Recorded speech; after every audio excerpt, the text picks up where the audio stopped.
If you guys are not familiar with Crash Course, I encourage you to become familiar with Crash Course Chemistry. We're very familiar with it. Okay, so you may have already seen on your own the video we're going to show today about the history of the atomic theory or atomic structure. But we'll watch it in class together anyway so that maybe we can comment on it. Now the video, if we get to it at the end, it does kind of go beyond where we are, but it leads us to places we're going to go. So what's nice about it is it starts all the way from the beginning, from Democritus through Rutherford and the plum pudding model, and then to the heliocentric model, and then to the Bohr model, and then to the quantum mechanical model, and it shows us where we're going. So if we get to that video, you'll see, looking back to Democritus and looking forward to where we are right now, looking at different theories and the resultant models of the atom. Now, this wasn't really part of the plan, but I want to just mention this thing about models again. And I jokingly say sometimes that models, and we're not talking about the people that walk funny down the catwalk, right, and try to put their feet in front of each other and are all unnatural. Those kind of models do not reflect reality. Let's be honest, okay? In chemistry, when we're talking about models, we're talking about ways of visualizing something so that we can come to a deeper understanding of what is true. Models are approximations. Models are ways for us to begin to understand something, but models themselves may or may not be fully accurate. And just come right out front and say, not only have we never seen an atom, what we understand as atomic theory is the best way we can now explain what we observe, but we're always observing new things and they don't always necessarily fit the current model. Which means every time in history we've talked about something, and every model we're going to discuss, the people at the time believed that what they were looking at represented reality, but not perfectly. And then as they tried to work it out more perfectly, the model changed and the model evolved. And so just like in the past, where we would say it would be presumptive for someone in the past to look at their understanding of the atom and say that they understood the atom based on their model and how foolish they were, I suggest that unless the Lord returns and 1,000 years down in the future, they're going to look back at today and go, what a bunch of morons. They thought they had it all together. It's like me, you know, 1980s music, that was the best whatever, right? Because that's when I was in high school. That's when I was in college. So that's kind of when I look back to the glory days, as the boss would say, right? I still see pictures back then. And frankly, Mrs. Baker and I were kind of dweebies, you know. We weren't as cool as we thought we were back then. And so let that be a lesson to you. You're not as cool as you think you are now. Okay. So anyway, I had to tie it around to a moral that applies to you and not me. That's the deal. So we're talking about models. You guys didn't laugh at that, so I'll keep going. Tough crowd this morning. Let me get on note, and we'll pick up with going back to isotopes and application of isotopes to nuclear bombs.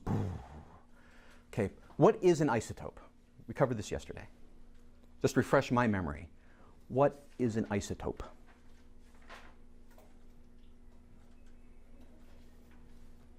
And I recognize you're taking notes or writing notes, but someone help us out. An isotope. Yes, ma'am. I'm sorry. Right, so it's an atom, right? We're looking at different atoms of the same element. Atoms of the same element, meaning that they have the same number of protons, because the number of protons determines what it is you're looking at. Because they're atoms and not ions, which frankly, I just overheard Mr. Parker discussing this with the earth science class, so they're covering ions and atomic matter right now too. That ions have an unequal number of electrons to protons, but in a net neutral atom, the number of electrons equals the number of protons. But in a sample of any element, within that sample, you're going to have different isotopes, meaning that though they're the same number of protons and the same number of electrons, they have varying numbers of neutrons. Is there, for each element, a standard base configuration? Is there a primary element and everything else are isotopes of that? No. Covered that in class yesterday. Carbon 12, carbon 13, carbon 14, there is no standard carbon. All three are equally, legitimately carbon, and they are all isotopes of one another. The word isotope communicates a relationship. They're like cousins. They're all cousins of each other. No one of them is the true, and other people are just cousins of that true person. They're all cousins to each other.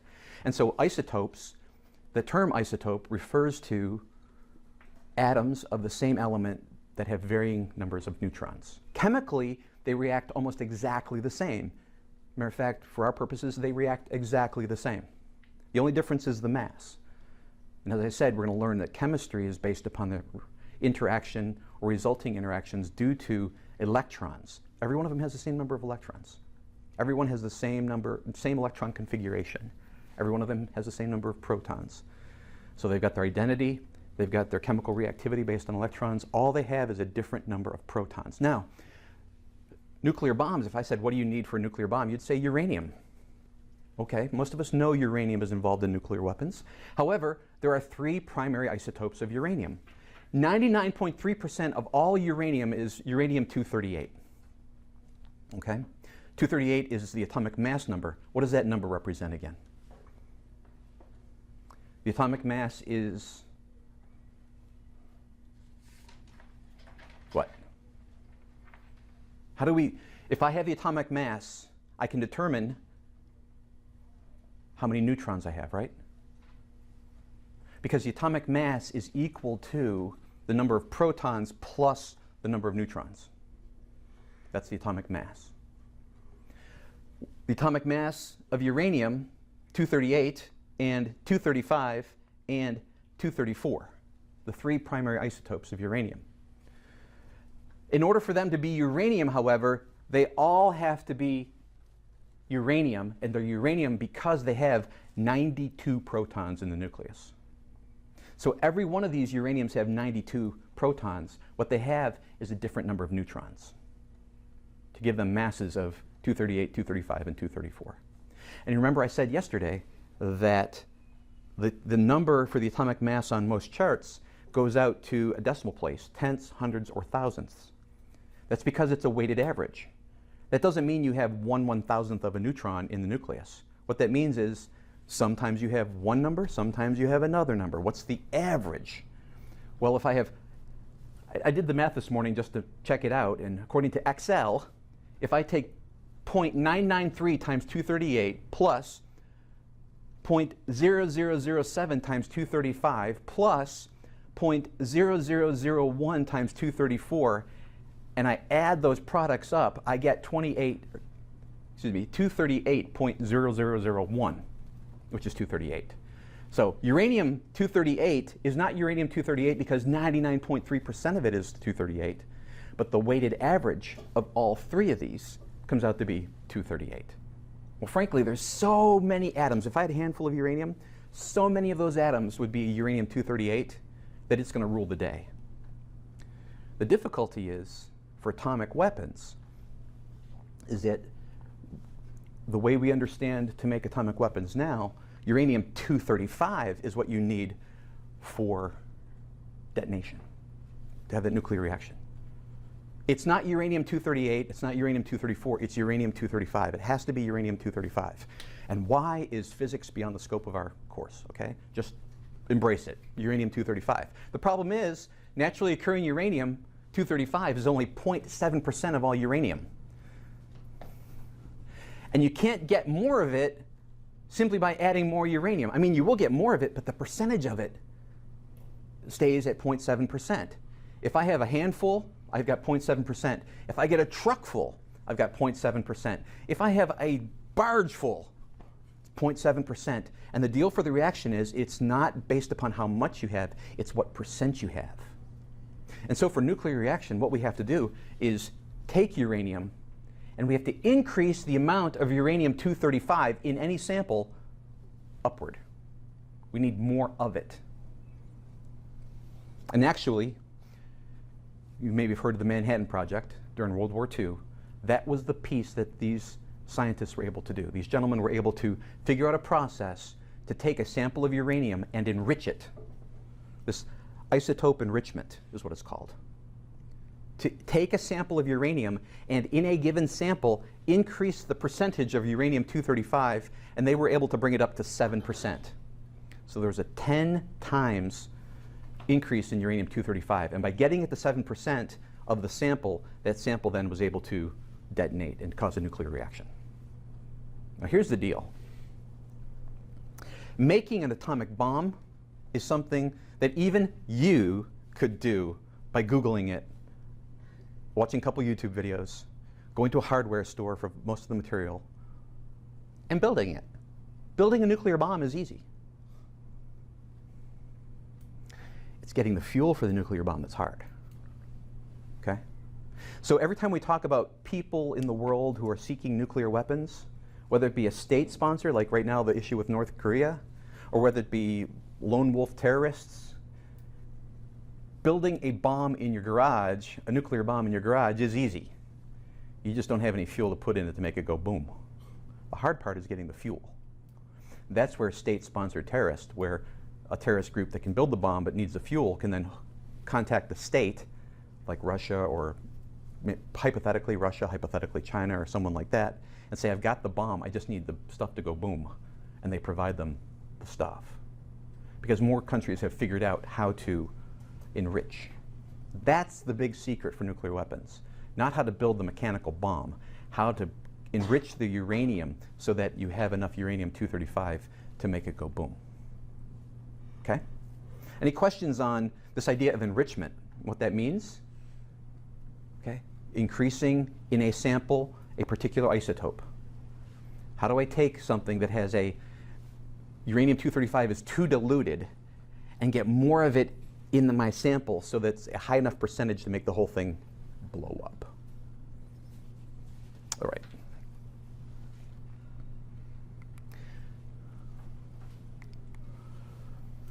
We're going to move on to the atomic structure in more detail, and we're going to start talking about Thomson's plum pudding model of the atom. Now, I don't have the slide up here, but do you remember yesterday I had a small slide when I was talking about Democritus and his understanding of what the atom was?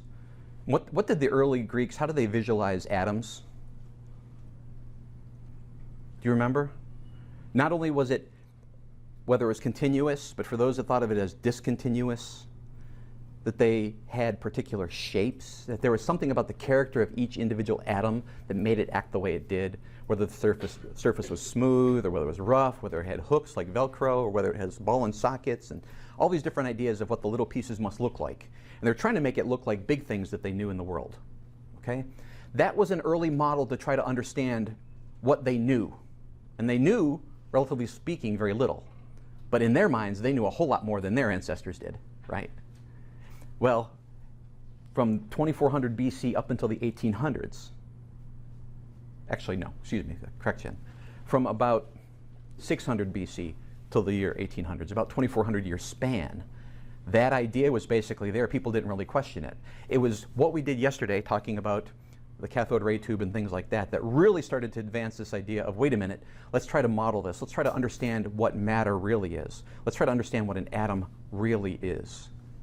And as crazy as it sounds, one of the first ways to visualize was this plum pudding model of the atom. Now, it's a British thing, so it doesn't make a lot of sense to us because we don't go out and eat plum pudding very much. So some people refer to this, they kind of Americanize it, and they call it the chocolate chip cookie model, or maybe the blueberry muffin model of the atom. Sounds corny, I know, but this is their way of visualizing what was happening. You see, we talked about yesterday with the Crookes tube, and then after that, this idea that we could separate out negative particles from the atom, okay? That the atom itself was actually divisible in some way, and that some way was not nuclear bombs like we just talked about, but rather that some way was separating out these little pieces of each atom, these little pieces that were determined to be part of every atom because they were similar no matter what element you were looking at. The same type of building block was able to separate out. It was negatively charged, originally referred to as cathode rays, then later referred to as corpuscles, and then we know them now as electrons. So these electrons, these little pieces of negative charge, existed. But how do we have a net neutral when we have a positive piece, a negative piece? We must have a corresponding positive piece. So what does it look like? Well, at the time, all they knew about was the electrons. So this visualization said, okay, let's say that an atom is this big glob of positive charge. And within this big glob of positive charge, the big glob being either the cookie dough or the muffin dough or the muffin itself, there are little pieces of negative, these electrons. So the chocolate chips themselves or the blueberries themselves represented the negative. And so the idea at the time, the plum pudding model, was that there's this large mass of positive matter, and within that large mass of positive matter exist these little pieces of negative, which we've just discovered as electrons. And so by adding current into the cathode ray tube, the Crookes tube, we can separate out the negative and must leave the positive behind. The general mass is positive with chunks of negative goodness inside of it. That's the way they thought of it. So that was the conceptualization, the idea of what it meant at that time. Then comes along this gentleman, Ernest Rutherford. He was a student of J.J. Thomson, and Thomson was the one, remember, who said, hey, these are electrons and they react, they're repelled by the negative charge, they're attracted to the positive charge. And what he did is he put together an experiment to try to understand the model better. He assumed that the common understanding of the plum pudding model was correct, but he thought of a way to investigate it a little bit further. And I'm going to show a video, and I may not be able to keep up with it, so I'm going to describe the video just a little bit that we're going to see. And it's a silent video, but it kind of walks through his process. So here's what you're going to be seeing. Rutherford took and he made a gun. And the gun, when I say a gun, I don't mean like pull a trigger, shoot the bullet. It's basically a box. And inside that box, there was a bore. So there's a hole coming out one end of the box. And inside of that, he put a radioactive isotope. Now at that time, they understood that there was alpha particles that came out. They weren't really sure what they were. They just knew that these were little particles that came out and they were positively charged. So what he did, he took a box, he put the radioactive isotope in it, and then he knew that any particles that came out would have to come out through that hole. Any particles that went in any other direction, they would be absorbed or whatever, you know. But what was happening was they were channeling of all the alpha particles being emitted, only the ones that went straight down the barrel came out. Then, a little ways down from the barrel, he put a couple of guides. Think of them as narrowing the target. You know, if you have a shotgun and you have a choke on it, you can have a big pattern or a small pattern. The effect was, as this beam goes downstream, let's say that there are two slits, one slit this way, one slit this way. As it goes through, it's going to, this shield is going to cut off anything that's broader than the hole. And as it goes through the next one, it's going to cut off anything that's wider than the hole. So what happens is you have a very focused beam of alpha particles that are going down towards the target. Then, at the end, he set up a piece of gold foil. Very, very, very thin piece of gold foil. And then around that foil, he put a zinc sulfide screen. Now, he coated it with zinc sulfide because they knew that every time an alpha particle would hit the zinc sulfide, it would fluoresce, it would glow, and cause a green, you know, sparkle. And so he set this thing up. Let me go ahead and play it, and we can kind of walk through a visualization of what that would look like. His alpha scattering experiment. So here's what happens. Right here, you're going to see a simulation of the box. This is the gun. Inside of that is the radioactive isotope. It has a hole in it so that this lead box, everything is going to be absorbed that isn't going straight down the hole.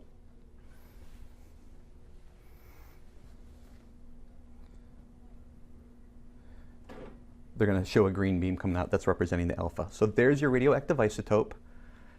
It's emitting down this bore. So everything that's going in that direction goes towards the target. It goes through the first guide, and that narrows it, and the other one, the other direction, narrows it. So we got a real tight beam now. Goes through that slit, hits the gold foil. This is the zinc sulfide reflection area. And this is what he saw happening. Okay? As alphas came down, they hit the foil. And it was anticipated that they would all hit in a tight beam on the foil, but what he found was there was a lot of ricocheting going on. There was a lot of other areas. The majority went straight through, but there were pieces that were deflected. This graphic's trying to show that. See, as these pieces, as the alpha, the positive particles are going through the matter, they're cutting through the matter. He anticipated that if the plum pudding model were true, that virtually everyone would go straight through. Because as that positive piece goes into the pudding, right, it's positive, the pudding's positive, but there are randomly scattered negatives, and since there's positive and negatives, they would kind of cancel each other out, and the particle would go straight through. However, that's not exactly what happened. As he found out, there were some pieces that went straight through. The majority went straight through, but some started ricocheting off to the left, off to the right, coming back. Some of them coming almost all the way back straight through the hole, and they speculated, since you couldn't have a complete circle, that some actually did come almost straight back. Well, that didn't really fit the plum pudding model. Something was actually, basically the positive was more concentrated than anticipated. The positive charge in the atom wasn't, apparently was not, this large positive goo with little negatives in the middle of it. There was something about the atom that the best they could understand was there was a concentration of positive and there were negatives. But there was a concentration of positives. See the difference? Rather than it being a big glop of positive with a little few negatives, what they found out was there were negatives and there was a concentration of the positive. So what they observed, most of the alpha particles, they went straight through the foil. They were undeflected. Boom, boom, boom, boom, boom, boom, boom, boom. What did they come up with?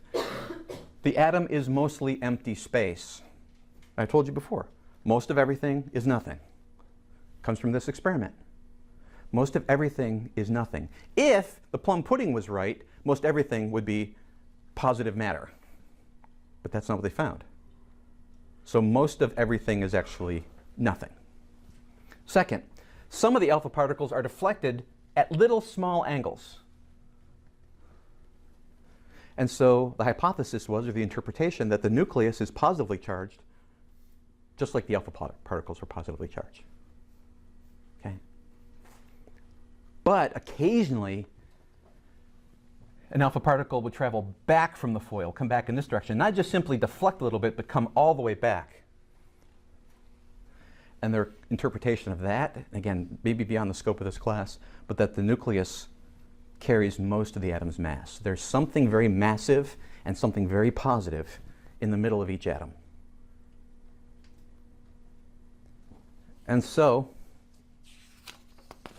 you know, shooting down there, this gold foil was his pudding, and he determined that, you know, in the gold foil, it's not pudding. There's something in the middle. There's something in the center that's positive that concentrates the positive charge.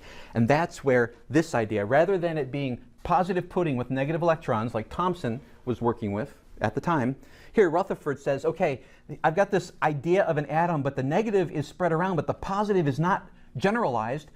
The positive is very localized. And that's why he hypothesized that the center, the nucleus, was positive. And that around this positive existed pieces of negative, sitting in a sea of nothing. Okay? So this model right here, often referred to kind of, and we'll get into Niels Bohr soon. Bohr kind of takes this idea and makes it even larger, but you can see that occasionally a model like this is known as a heliocentric model or planetary model. Why would you think that? Ma'am? Because it looks like the sun in the center and the planets orbiting around. Exactly. Sun in the center, planets orbiting around. This would be a solar system with one sun and one planet. So there's Mars, right? Our solar system has, I'm going to argue, still has 9 planets. I'm not letting go of Pluto. Okay? But anyway, my very educated mother just showed us 9 planets. Pluto, see? It's not going to mess up my elementary education. But anyway, you'll see other versions of this planetary model that has other orbits outside of it. That's really a development from more towards Niels Bohr, the Bohr model, when it has more rings, more orbitals. But we'll get into that. But Rutherford's gold foil experiment helped us move from a plum pudding to this kind of a model. And hopefully, if I gave you an exam and said, which represents reality most closely? All matter is plum pudding with raisins of negativity in it, or matter is made up of atoms which have a nucleus that's positive with electrons that are negative that exist outside of it. Hopefully you would be able to choose that second one just because you listen to Saturday morning cartoons or something, right? Because we don't sit around and talk about the plum pudding atom anymore because something like this explains reality better.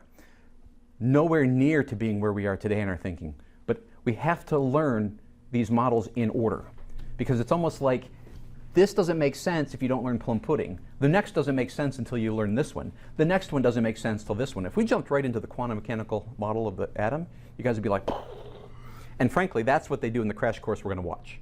They're going to give you a taste of where we're going. So when we do watch this, I would encourage you to pay close attention to those portions that cover what we've already covered.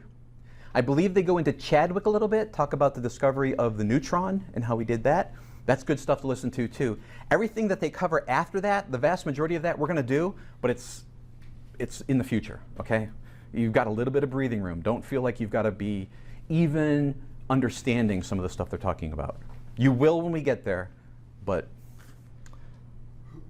when we get there. All right? Because they're going to talk about how you can't really know where an electron's at. Things like that. It kind of gets real. They start measuring the probability of location and Heisenberg's theory and things like that. It gets really cool. So, any questions on just that basic stuff we've covered today? Structure of the atom in more detail. Tomorrow we start pushing into light a little bit. I decided to stop here. This is probably a little bit early to stop, but we're pushing into light, and it's kind of a slightly different tone to it. It does have to do with our atomic structure because when we talk about Niels Bohr and talk about the different orbitals, like as if the path of another planet here, and another planet here, the way we came up with this idea is based upon light. And the fact that as an electron moves from one orbital to another orbital, we excite the electron or we excite the atom by giving it energy. That excitation causes the extra energy of the electron to force it out to a farther orbital that's more away from the nucleus. And it exists there, but at some point, it wants to drop back to its lower energy state.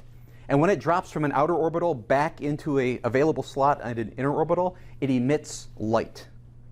It emits energy.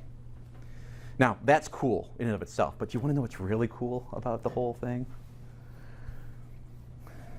We can, I don't want to get into too much detail, but here's the cool thing, so you can kind of think in advance. We can spot the electron as it exists in one orbital and at the inner orbital, and we can see when the light is emitted. But the weird thing is, it appears as if the electron exists in one orbital and in the other, but it ceases to exist as it moves from one orbital to the other. So something becomes nothing instantaneously and reappears, kind of gets beamed. Rather than moving from one to the other, it gets beamed from one to the other. Wrap your head around that. There's some truth to Star Trek, right? The transporter really works. As one electron moves from an outer orbital to an inner orbital, releases its photon. That move is an instantaneous jump. And in that instantaneous jump, energy is released, which enables it to make the jump. All right. Obviously, you don't grasp the significance of that. That is so cool. That is, to me, is almost as cool as most things or nothing. Almost. And I can't wait to start talking about absolute zero either. This video I'll play, time permitting, when we're done, but for whatever reason on this version of PowerPoint, it's not working for me. We're going to jump straight to crash course and come back to this maybe. Okay? How do you picture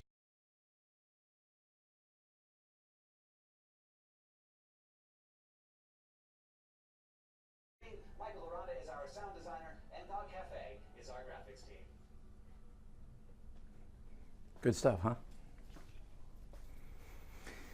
So all those things about the S and the P and the F and the D orbitals, that stuff will be old hat to you guys in a few weeks. But for now, it might have stretched you just a little bit. So that's cool. That's fine. Hopefully the beginning stuff, the plum, talking about Democritus, the plum pudding model, the Rutherford, those things were more familiar. Pushing to Bohr, that's where we're just about to start after we discuss light, and then pushing on to quantum mechanical. Let me just take a moment here and see where quantum mechanical actually gets introduced. I think it's at the end of this module, to be honest with you. Yep, at the end of the module. So we start hitting quantum mechanical.